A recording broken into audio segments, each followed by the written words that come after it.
ಈಗಾಗಲೇ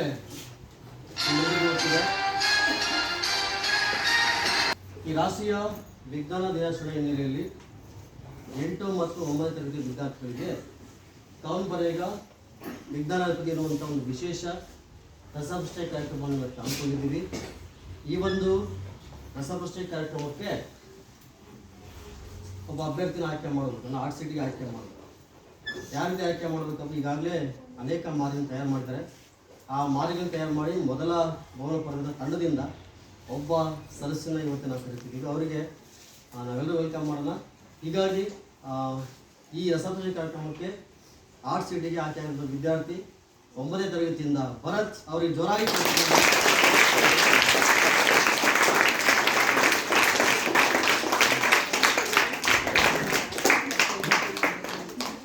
ಈಗ ನಮ್ಮ ರಸಪ್ರಶ್ನೆ ಕಾರ್ಯಕ್ರಮವನ್ನು ಪ್ರಾರಂಭ ಮಾಡೋಣ. ಅದನ್ನು ಚೂರು ಆ ಕಡೆ ಇಂದ ಪಠ್ಯಕ್ರಮಕ್ಕೆ ಸಂಬಂಧಪಟ್ಟಂತೆ 10 ಪ್ರಶ್ನೆ ಇರ್ತವೆ. ಈ 10 ಪ್ರಶ್ನೆಗೆ ಸರಿಯಾದ ಉತ್ತರ ಗಳಿಸಿದ್ರೆ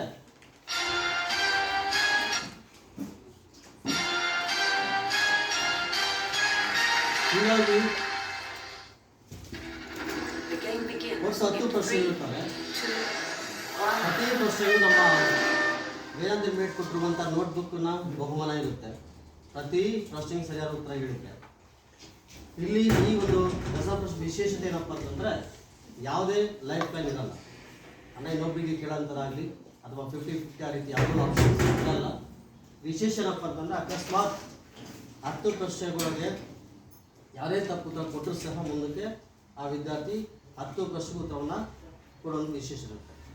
ಲೈನಿಂಗ್ ಕಡೆ ಕಳಿಸಿ ನಮ್ಮ ಎಲ್ಲ ಪ್ರಶ್ನೆಗೆ ಬಹುಮಾನ ಖಚಿತವಾಗಿರುತ್ತೆ. ಅಕಸ್ಮಾತ್ ಆ ವಿದ್ಯಾರ್ಥಿ ಉತ್ತರ ಹೇಳಿಲ್ಲ ಅಂತಂದರೆ ಆಡಿಯನ್ಸ್ಗೆ ಅವಕಾಶ ಇರುತ್ತೆ. ಕೈ ಎತ್ತಬೇಕು ಗೊತ್ತಿರೋರು, ಯಾರು ಕೈ ಎತ್ತಿದ್ರು ಅವ್ರಿಗೆ ಮಾತ್ರ ಉತ್ತರವನ್ನು ಕೇಳ್ತೀವಿ. ಹೀಗಾಗಿ ಭರತ್ ರವರು ಈ ನಮ್ಮ ಕವನ್ ಬರೆಗ ವಿಜ್ಞಾನ ಪ್ರತಿ ರಸಪ್ರಶ್ನೆ ಕಾರ್ಯಕ್ರಮಕ್ಕೆ ಮೊದಲ ಅಭ್ಯರ್ಥಿಯಾಗಿ ಸ್ಪರ್ಧಾರ್ಥಿಯಾಗಿ ನಮ್ಮ ರಸಪ್ರಶ್ನೆ ಭಾಗವಹಿಸಿರೋ ಅವರಿಗೆ ಮತ್ತೊಮ್ಮೆ ಜೋರಾಗಿ ಚಪ್ಪಾಳೆ. ಭರತ್ ಅವರೇ, ನಿಮಗೆ ಈ ಆರ್ಸಿಟಲ್ ಕೂತಿರೋದು ಏನು ಅನ್ನಿಸ್ತಾ ಇದೆ? ಸರಿ ಅನ್ನಿಸ್ತಿದೆ.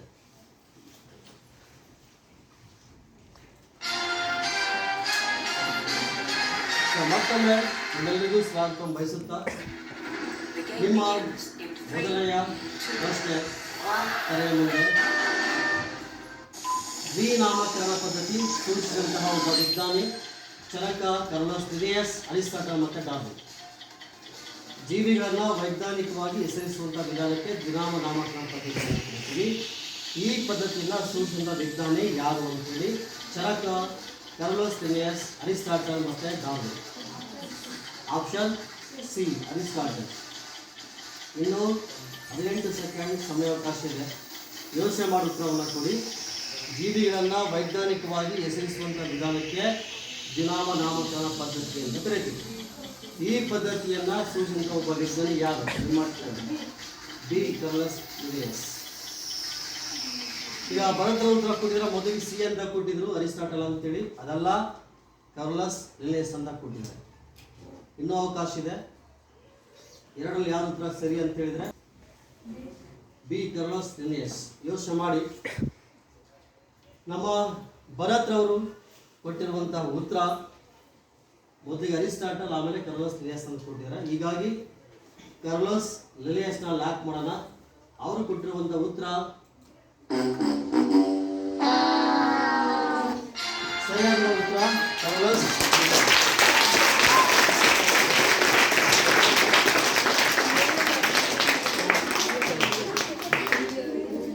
ಕಾರ್ಲೋಸ್ ಲಿನಿಯಸ್ ಸರಿಯಾದಂತಹ ಉತ್ತರ.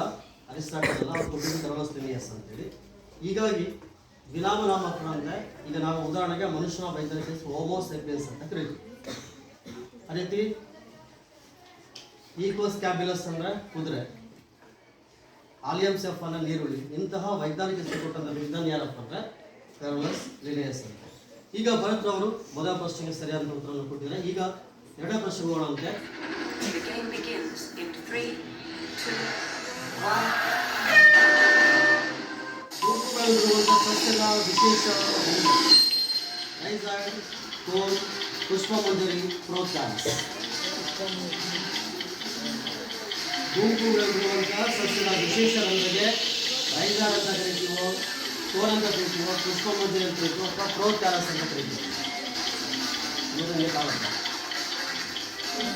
ಈಗ 20 ಸೆಕೆಂಡ್ ಟೈಮ್ ಇದೆ.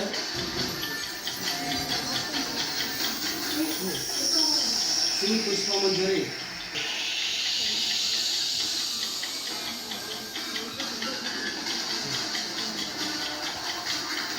ನೀವು ಲಾಕ್ ಮಾಡ್ಬೋದಾ?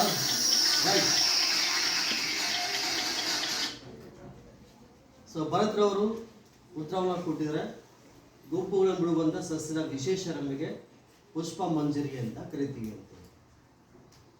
ಇಲ್ಲೂ ನಿಮ್ಮ ಫ್ರೆಂಡ್ಸನ್ನ ಸಹಾಯ ಪಡಿಬೋದು. ಸಸ್ಯದ ವಿಶೇಷ ರಂಬೆ ಕೋನ್ ಆಗಿರಬಹುದು, ಕ್ಯಾಲಸನ್ ಸಹ ಆಗಿರ್ಬೋದು, ಅಥವಾ ರೈಸಾಯ್ಡ್ ಆದರೂ ಆಗಿರ್ಬೋದು. ಇಲ್ಲಿ ನಿಮ್ಮ ಯಾರಾದರೂ ಫ್ರೆಂಡ್ಸ್ ಸಹಾಯ ಪಡಿಬೋದು. ಯಾರಾದ್ರೂ ಹೇಳ್ಬೋದು. ಡಿ ರೈಸಾಯ್ಡ್. ತೇಜಸ್ವಿನ ಕೊಟ್ಟಿದ್ರೆ ರೈಸಾಯ್ಡ್ ಅಂತೇಳಿ, ಮನೋರ್ ಕೊಟ್ಟಿದ್ರೆ ಪ್ರೋತ್ಯಾಲಸ್ ಅಂತೇಳಿ. ಅಥವಾ ನಿಮ್ಮ ಉತ್ತರ ಇಲ್ಲ, ನಿಮ್ಮ ಉತ್ತರ ಇದೆ. ರೈಟ್ಸ್. ಈಗ ನಮ್ಮ ಭರತ್ ರವರು ಉತ್ತರ ಕೊಟ್ಟಿದ್ರೆ ಪುಷ್ಪ ಮಂಜರಿ ಅಂತೇಳಿ. ನನಗನ್ಸುತ್ತೆ ರೈಸಾಯ್ಡ್ ಅಂತೇಳಿ, ಆದರೆ ರೈಸಾಯ್ಡ್ ಆಗಿರ್ಬೋದು ಅಂತ ಅಲ್ವಾ? ಸೊ ಭರತ್ ರವರು ಕೊಟ್ಟಂತಹ ಉತ್ತರ ಪುಷ್ಪ ಮಂಜರಿ. ಮೋಸ್ಟ್ಲಿ ನಿಮ್ಮ ಉತ್ತರ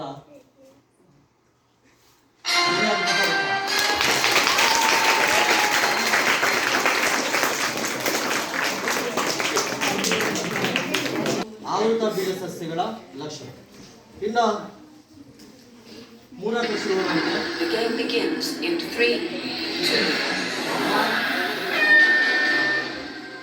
ಅಸಂಖ್ಯಾತ ರಂಗಗಳನ್ನು ಬೇರೆ ಬೇರುವಂತಹ ಸ್ಪಂಜು ಪ್ರಾಣಿ, ಸನ್ನಿಪದಿಗಳು, ಮೃದ್ವಂತಿಗಳು ಮತ್ತು ಕುಟುಕು ಕಣವಂತರು. ಅಸಂಖ್ಯಾತ ರಂಗಗಳನ್ನು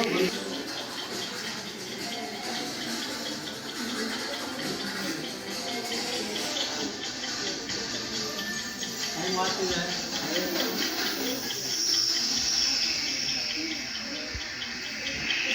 ಕುಟುಕು ಕಣವಂತರು ಕೈಗೆ ಯೋಚನೆ ಮಾಡಿ. ಅಸಂಖ್ಯಾತ ರಂಗಗಳನ್ನು ದೇಹದಲ್ಲಿ ಹೊಂದಿರುವಂತಹ ವಂಶ.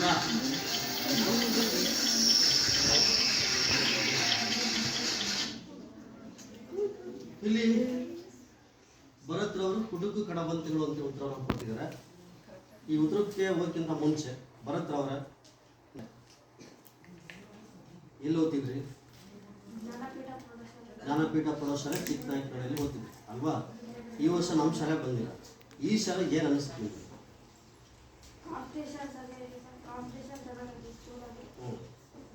ಅಲ್ಲ, ನಿಮ್ಮ ಶಾಲೆಗೂ ಈ ಶಾಲೆಗೂ ಏನಾದರೂ ಡಿಫ್ರೆನ್ಸ್ ಇದೆಯಾ, ಅಥವಾ ಅಲ್ಲೂ ಇದೇ ಥರ ಇತ್ತಾ?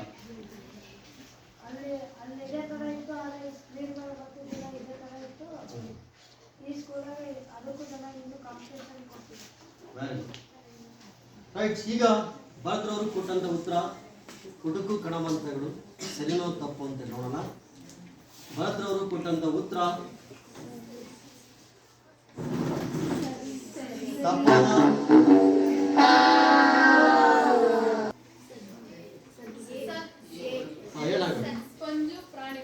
ರೈಟ್. ಸ್ಪಂಜು ಪ್ರಾಣಿಗಳು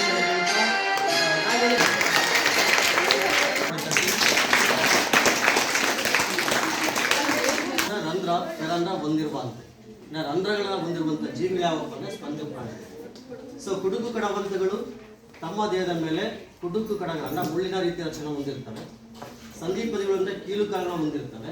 ಮೃದ್ವಂಗಿಗಳು ಅಂದರೆ ಮೃದುವಾದ ದೇಹವನ್ನು ಹೊಂದಿರ್ತವೆ. ಹೀಗಾಗಿ ಮೂರನೇ ಪ್ರಶ್ನೆಗೆ ಉತ್ತರ ಸ್ಪಂಜು ಪ್ರಾಣಿಗಳು. ಭರತ್ ರವರೇ ತುಂಬ ಚೆನ್ನಾಗಿ ಆಡಬೇಕು. ಈಗ ನಾಲ್ಕನೇ ಪ್ರಶ್ನೆ ನಿಮ್ಮ ಮುಂದೆ.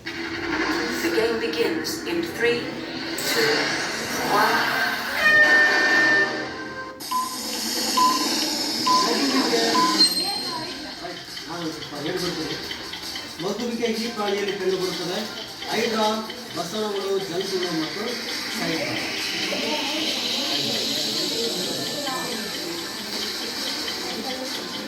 ಸೊ ಭರತ್ರವರು ಉತ್ತರ ಕೊಟ್ಟಿದ್ದಾರೆ ಹೈಡ್ರಾ ಅಂತೇಳಿ. ಸೈಕಲ್ ಸಹ ಉತ್ತರವನ್ನು ಕೊಡಿ. ಇನ್ನೂ ಟೈಮ್ ಇದೆ. ಹೈಡ್ರಾ ಮತ್ತು ಸೈಕಲ್ ಎರಡನ್ನು ನೋಡ್ಬೋದು. ರೈಟ್. ಸೊ ಭರತ್ರವರು ಉತ್ತರ ಕೊಟ್ಟಿದ್ದಾರೆ ಹೈಡ್ರಾ ಅಂತೇಳಿ. ಭರತ್ರ ಉತ್ತರ ಕೊಟ್ಟಿದ್ದಾರೆ ಹೈಡ್ರಾ ಅಂತೇಳಿ.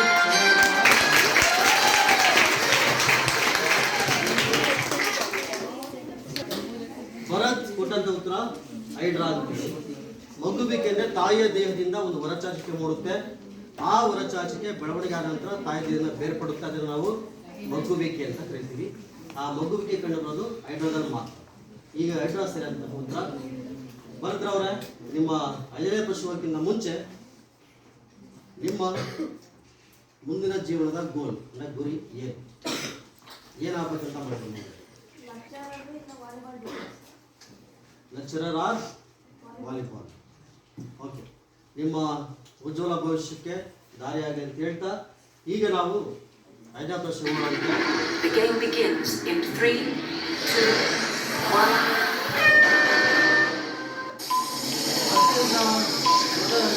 ಅತ್ಯಂತ ವಂಶ, ಮೃದ್ವಂಗಿ, ಕುರುಡು ಕ್ರಮಾಂಕಗಳು, ಸಂದೀಪಗಳು ಮತ್ತು ಮೇಲಿನ ಎಲ್ಲವೂ.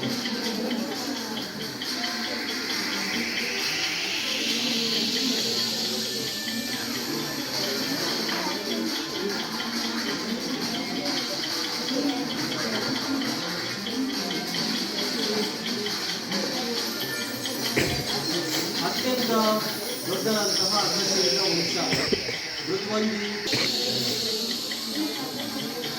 ಎಲ್ಲ.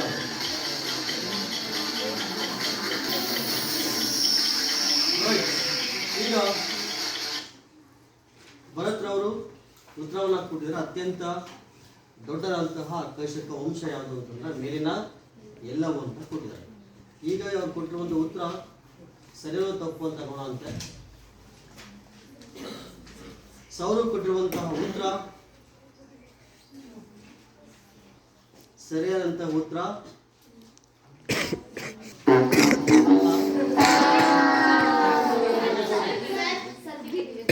ಯೋಗೇಶ್ವರಿ. ರೈಟ್.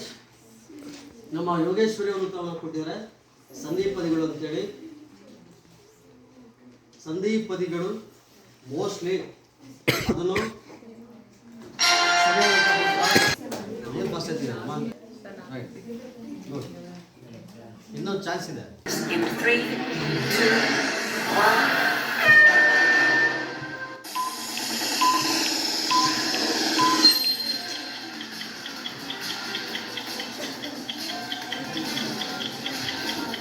ಶಂಕುಲಾಕಾರದ ಬಹುಕೋಶಗಳ ಕೋಲ್ ಕಂಡುಬರುವಂತಹ ಸಸ್ಯಗಳು: ಆವತೆ ಸಸ್ಯ, ಆವೃತ ಬೀಜ ಸಸ್ಯ, ಕುಂಜ ಸಸ್ಯ, ಅನಾವೃತ ಬೀಜ ಸಸ್ಯ. ನಾನು ಮುಂಚೆ ಕರೆಂಟ್ ಅಲ್ವಾ?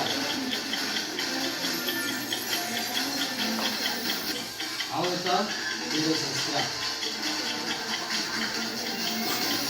ಶಂಕುಲಾಕಾರದ ಬಹುಕೋಶ ರಚನೆಗೆ ನಾವು ಕೋನ್ ಅಂತೇಳಿ ಕರಿತೀವಿ.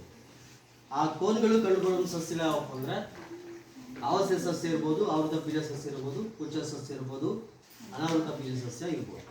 ಹೀಗಾಗಿ ಭರತ್ರವರು ಕೊಟ್ಟಿರುವಂಥ ಉತ್ತರ ಆವೃತ ಬೀಜ ಸಸ್ಯ.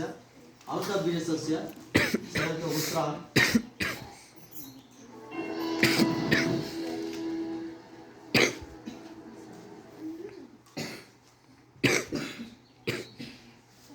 ಕಂಪ್ಯೂಟರ್ ಕನ್ಫ್ಯೂಸ್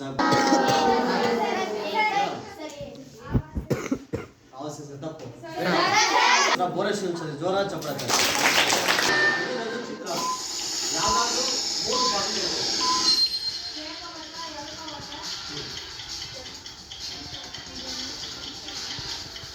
ಆ ಚಿತ್ರ ಹೆಸರಾಗಬೇಕು.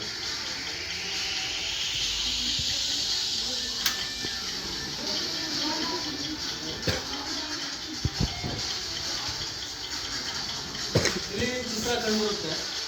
ಆ ಚಿತ್ರದಲ್ಲಿ ಯಾವ್ದಾದ್ರು 2 ಅಥವಾ 3 ಭಾಗಗಳು ಇರ್ಬೋದು. ಏಕವಚ ಏಕವಚ. ಈಗ ಸರಿಯಾದ ಉತ್ತರವನ್ನ ನೋಡೋದ್ರಿಂದ ಮುಂಚೆ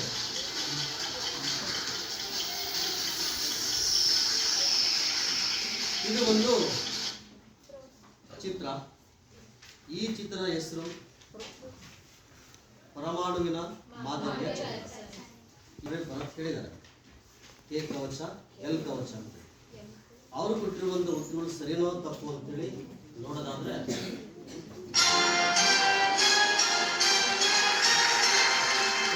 ಇದರಲ್ಲಿ ಎ ಕವಚ ಇದೆ, ಎಲ್ ಕವಚ ಇದೆ, ಪ್ರೋಟಾನ್, ಎಲೆಕ್ಟ್ರಾನ್ ಮತ್ತೆ ನ್ಯೂಟ್ರಾನ್ ಇದಾವೆ. ಹೀಗಾಗಿ ಭರತ್ ಅವರು ಕೊಟ್ಟಂತ ಉತ್ತರ ಸರಿಯಾದಂತಹ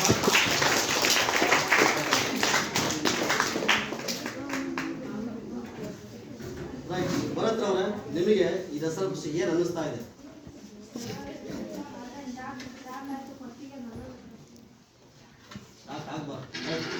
The game begins in 3, 2, 1.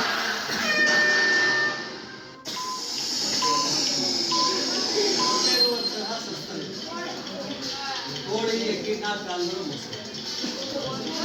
Right, very good. ಈಗಾಗಲೇ ಉತ್ತರವನ್ನು ಕೊಟ್ಟಿದ್ರೆ ಇನ್ನ ಟೈಮ್ ಇದೆ, ಯೋಚನೆ ಮಾಡ್ತಾರೆ. ಮೊಟ್ಟೆರುವಂಥ ಯಾವುದು? ಕೋಳಿ ಎಕ್ಕಿನ ಕಾಲರು ಮೊಸಳೆ.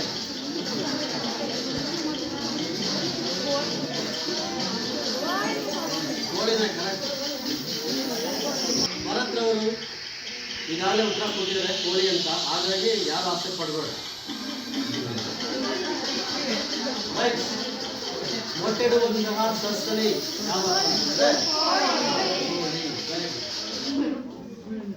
ಮೊಟ್ಟೆಡುವ ಸಸ್ತನಿ ಯಾವುದು? ಭರತ್ರವರು ಕೊಟ್ಟಂತ ಉತ್ತರ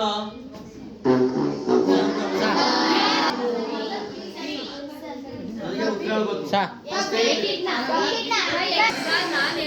ಎಲ್ಲರೂ ಜೋರಾಗಿರೋದ್ರಿಂದ ನೋಟ್ಬುಕ್ ನಾವು ತಗೊಂಡಿರ್ತೀವಿ. ಈಗ ಸರಿಯಾದ ಉತ್ತರ ಕೊಟ್ಟು ಎಲ್ಲರಿಗೂ ಸಹ ಜೋರ ಚಾಪೆ. ಈಗ 9ನೇ ಪ್ರಶ್ನೆ ಮಾಡುವಂತೆ.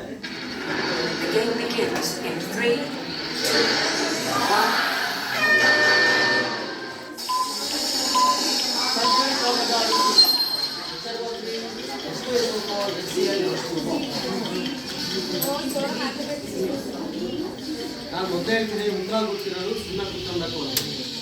ನಾನು ಕೇಳಿದಾಗ ಕೈತ್ರಿ, ಯಾರಿಗೆ ಹೇಳ್ತೀನಿ ಅವ್ರು ಉತ್ತರ ಹೇಳಿದಾಗ ನಿಮ್ಗೆ ನೋಟ್ಬುಕ್ ಸಿಗುತ್ತೆ. ನೀವೆಲ್ಲರೂ ಉತ್ತರ ಕೊಟ್ಟಾಗ ನೋಟ್ಬುಕ್ ಸಿಗಲ್ಲ. ಸಲ್ಫ್ಯೂರಿಕ್ ಆಮ್ಲದ ಸೂತ್ರ HNO3 H3SO4 HCl H2O.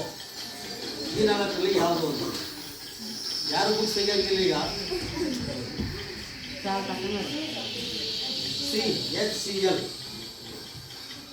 Right. ಈಗ ಭರತ್ ಅವರು ಉತ್ತರವನ್ನ ಕೊಟ್ಟಿದ್ದಾರೆ ಸಿ ಆಪ್ಷನ್ HCl ಅಂತೇಳಿ. ಈಗ ಭರತ್ ಕೊಟ್ಟಂತ ಉತ್ತರ ಏನಾಗಿರ್ಬೋದು? ತಪ್ಪಾಗಿರ್ಬೋದು. ರೈಟ್. ಭರತ್ ಕೊಟ್ಟಂತ ಉತ್ತರ ತಪ್ಪಾಗಿರ್ಬೋದು ಅಲ್ವಾ? ಈಗ ಮಾನಸನ ಉತ್ತರ ಸರಿಯೋ ತಪ್ಪು ಅಂತ ನೋಡೋಣ.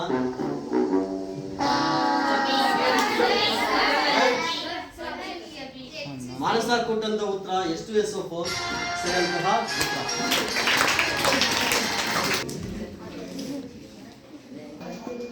ನಿಮ್ಮ ಮುಂದೆ ಈ ರಸಪ್ರಶ್ನೆಯ ಕೊನೆಯ ಪ್ರಶ್ನೆ. ಹೀಗಾಗಿ ಕೊನೆಯ ಪ್ರಶ್ನೆಗೆ ಹೋಗೋಕ್ಕಿಂತ ಮುಂಚೆ SLC ಒಳಗಡೆ ಎಷ್ಟು ಮಾರ್ಕ್ಸ್ನ ತೆಗಿಬೇಕಂತ ಮಾಡಿದ್ದಾರೆ. 625ಕ್ಕೆ ಎಷ್ಟು ಅಂಕಗಳನ್ನ ಗಳಿಸ್ಬೇಕು ಅಂತ ಅನ್ಕೊಂಡಿದ್ದಾರೆ. 600 ಮೇಲೆ. ಒಳ್ಳೇದಾಗಲಿ ಅಂತ ಹೇಳ್ತಾ ನಿಮ್ಮ ಕೊನೆಯ ಪ್ರಶ್ನೆ ಸ್ಕ್ರೀನ್ ಮೇಲೆ.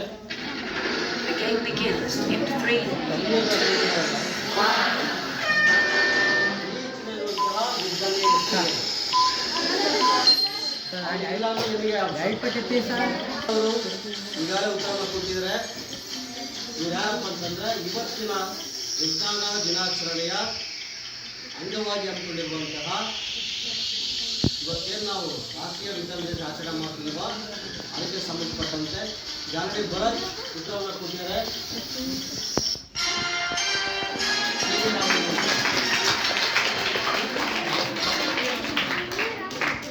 ರೈಟ್, ಬನ್ನಿ. ಇದುವರೆಗೂ ಭರತ್ ರವರು ಈ ರಸಪ್ರಶ್ನೆಯಲ್ಲಿ ಒಟ್ಟು 10 ಪ್ರಶ್ನೆ ಒಳಗಡೆ ಅತ್ಯುತ್ತಮವಾಗಿ ಸ್ಪರ್ಧೆಯಲ್ಲಿ ಭಾಗವಹಿಸೋರಿಗೆ ನಮ್ಮೆಲ್ಲರ ಪರವಾಗಿ ಜೋರಾಗಿ